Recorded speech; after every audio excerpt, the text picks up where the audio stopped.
रही है वो हजारों में परिवर्तित होगी, ऐसा हमें विश्वास है। लोग आने की तैयारियां कर रहे हैं, अपने सब जो है बिस्तर कपड़े बैग तैयार कर लिए हैं और 5 तारीख तक सब लोग पहुंचेंगे। तो 5 की शाम को नहीं पहुंचेंगे, वो 6 की सुबह को पहुंचेंगे रामलीला मैदान में। 2 दिन तक हम गुरु महाराज की वाणी का गायन करेंगे, अपने समाज के बारे में चिंतन मंथन करेंगे और सरकार के जो प्रतिनिधि है उनके साथ में हमारा प्रतिनिधि मंडल की वार्ता करेगा। और जो हमारा संवैधानिक अधिकार है कि हमें ओबीसी में आरक्षण मिलना चाहिए, और ये तब हम आज लेके आए हैं क्योंकि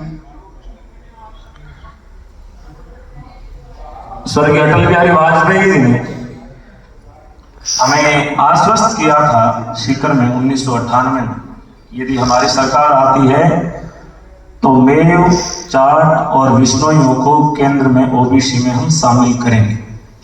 और मेव और जाट शामिल हो गए, हम टेक्निकल कारणों से वंचित रह गए। अब वो समय है कि अटल जी की हुई जो घोषणा थी उस घोषणा को इम्प्लीमेंट करें और हमें ओबीसी में आरक्षण प्रदान करके अनुग्रहित करें। इसी भाव के साथ हम वार्ता करने जा रहे हैं। और पद यात्रा एक जागृति के लिए भी होता है, तपस्या के लिए भी होता है, और कुछ संघर्ष सहना भी होता है जब कुछ प्राप्ति होती है। और मुझे नहीं लगता कि किसी के भी मन में कोई ऐसा विक्षोभ है कि हम क्यों आए। जो लोग आए हुए हैं नाचते हुए, भजनों पे झूमते हुए सड़कों पे चल रहे हैं और अपनी मर्यादा में, यदि लाइन तय कर दी कि इससे इधर चलना है तो 6 दिन हो गए कोई भी उस लाइन से उधर नहीं जाता है। अनुशासन के साथ, अनुशासन सब लोग पालन कर रहे हैं और उन्हें अंतिम समय तक अनुशासन का पालन करना है। जो लोग आ रहे हैं उनसे भी सोशल मीडिया के माध्यम से, जो लाइव चल रहे हैं उनके माध्यम से निवेदन है कि आप भी अपना परिचय जो है वो हमें ऐसा देकर के जाना है कि सरकार की, हम सोच रहे हैं कि सरकार हमें थोड़ी देख रही है, लेकिन सरकार के इतने तंत्र है, यहाँ पे हमारा जागरण चल रहा है, इसका भी मॉनिटरिंग हो रही है कि कितने लोग हैं, क्या चर्चा कर रहे हैं, कहीं कोई गलत बातें तो नहीं कर रहे, कौन क्या आचरण कर रहा है, कौन आरक्षण को लेकर के कितना जागरूक है, कितना निष्ठा लेकर के आया है, सब की नोटिस की जाती है। और दुनिया के जितने भी धर्म हैं बंधुओं, कोई भी धर्म अपने आप में महान नहीं होता है, धर्म को मानने वाले लोग उसको महान बनाते हैं। जिन धर्मों के लोग बड़े होते हैं, अच्छे होते हैं, जिनका आचरण ठीक होता है, उस धर्म के बारे में लोग जानना चाहते हैं कि इनका कौन सा धर्म है, ये कौन से गुरु जी के शिष्य हैं, इनमें इतनी शालीनता, इतनी मर्यादा, इतना अनुशासन, इतना संयम कहाँ से आया है। तब कहा कि गुरु जाम्बो जी से आया है, तो वो जाम्बो जी के साहित्य को पढ़ेगा, गुरु महाराज की शिक्षाओं को पढ़ेगा और वो भी सोचेगा कि हम भी इनके जैसे बने। हम साहित्य में देखते हैं कि आसम कासम से प्रभावित होकर के दूसरे लोग बने।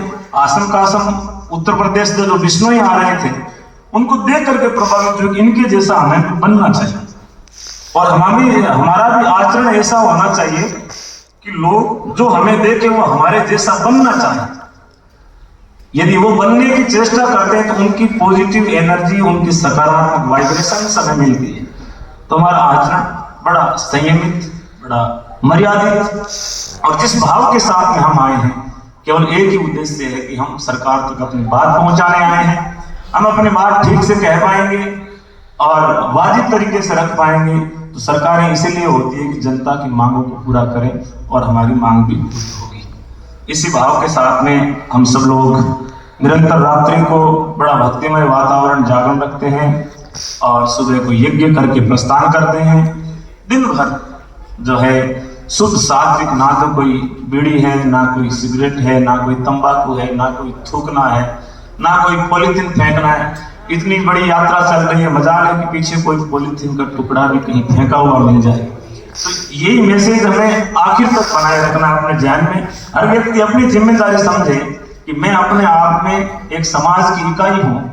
मेरा यदि आचरण ठीक नहीं होगा तो उसका प्रभाव इकाई के रूप में समाज के ऊपर भी पड़ेगा। एक समाज का व्यक्ति गैर मर्यादित आचरण करता है तो उसका प्रभाव कहीं न कहीं कुछ अंश में समाज के ऊपर भी पड़ता है। जब हम लोग देखते हैं टेलीविजनों में और में कुछ घटनाएं हो जाती है, उनमें पीछे जो है पूरे समाज का नाम आगे लगता है, तब अच्छे कामों में लगता है तो हमें खुशी होती है कि उस बिश्नोई अधिकारी ने ऐसा किया, उस बिश्नोई कलाकार ने ऐसा किया, उस बिश्नोई ठेकेदार ने ऐसा किया, तो गर्व भी होता है। और कोई बिश्नोई नौजवान भटका हुआ यदि कोई गलत मार्ग पे जाता है तो दुख समाज को भी होता है। आपके अच्छे होने से समाज को भी अच्छा लगता है, आपके बुरे होने से कहीं न कहीं बुरा समाज को भी लगता है। इसलिए हमारा आचरण श्रेष्ठ होना चाहिए। इसी भाव के साथ में हम सब लोग कल चलेंगे।